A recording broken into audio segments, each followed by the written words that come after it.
अस्सलाम वालेकुम दोस्तों, मां असद डैरी। दोस्तों ये शहदादपुर जी जेका नई तामीर थियल ईदगाह है जिथे सुभाणे न परी जेको है ईद जी नमाज़ अदा कई वेंदी, पर सम्झ में नथो अचे त शहरी जेके आहिनि असांजा मौज़िज़ शहरी जेके आहिनि उहे हिते अहिड़ी सूरत हाल में कीअं ईद जी नमाज़ अदा करणी था।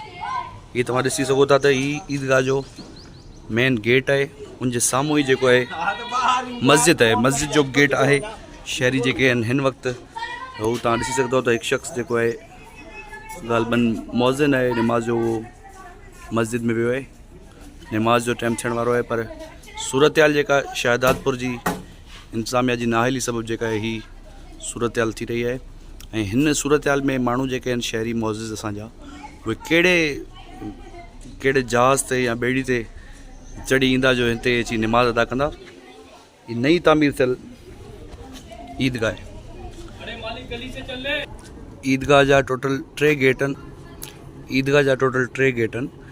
ही हिकिड़ो हूअ स्कूल जे भरिसां गेट है, उनजी सूरत हाल ॾाढी ख़राबु आहे। हिकिड़ो ही गेट है, इन जी सूरत हाल ॾाढी ख़राबु आहे। इन जे साम्हूं बि पाणी बीठल आहे, गंदो पाणी, नालियुनि जो पाणी।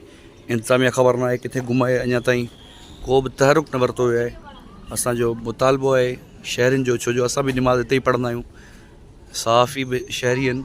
असांजो बि इहो मुतालबो आहे त हिन पाणी खे जल्द खां जल्द निकाल कयो वञे, जीअं शहरी पंहिंजी घटि में घटि ईद वारे ॾींहुं इबादत जेका आहे उहा त सही तरह करे सघनि। ही बेनज़ीर पार्क आहे। बेनज़ीर पार्क जे साम्हूं शायदि हिननि जो स्विमिंग पूल ठहियलु आहे, जो एॾो वॾो पाणी ख़बर न आहे छा मसइलो आहे। चाचा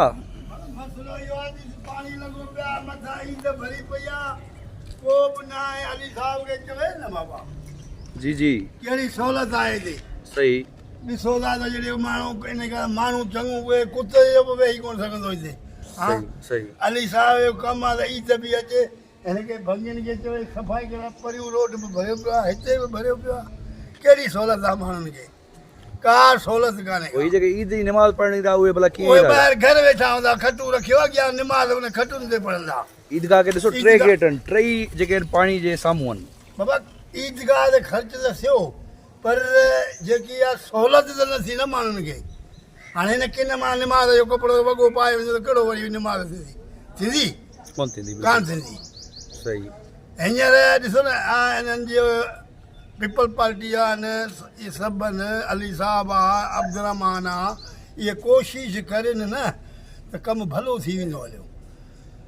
आवाम चाहींदी हिननि खे त भाई कमु थिए पियो। असां बि ॻाल्हाए सघूं था, असीं बि वोटर आहियूं हुननि जा, सही। पर असीं बि ॻाल्हाईंदासीं त साईं वाह जो कमु पियो थिए, वरी बि संदन मर्ज़ी। ईदगाह ते भला हेॾो ख़र्च कयूं, हाणे जे गंदो पाणी जो साम्हूं बीहंदो ईदगाह जी जेका कहिड़ो आहे ख़र्च थियो पोइ माना कम जो कोन थी न। कंहिं शइ खे वञण जी जॻह न थी त उहो ख़र्च कहिड़ो थियो? उहो त को कोन्हे ख़र्च। ही बेनज़ीर आहे, ॿारनि जो पार्क आहे। ॿारनि जो पार्क आहे, परे पासे गली आहे, उहा बि भरे आहे वञी न।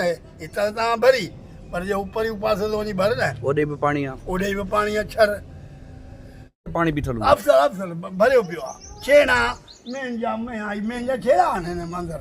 कोई पाणी ॾिसो न, ही माल जा छेणा आहिनि। इन जो पाणी अञा अचे पियो, पाणी ही अचे पियो, गटर नालो बंदि आहे, चवंदा टुटी वियो आहे, को छा थियो आहे, पर हाणे इन ते बि कोशिशि कजे त नालो ठहंदो न बाबा। सही। गटर टुटो आहे त हुनखे कोशिशि कजे न। सही सही। कोशिशि केरु न कंदो त पोइ किथां थींदो?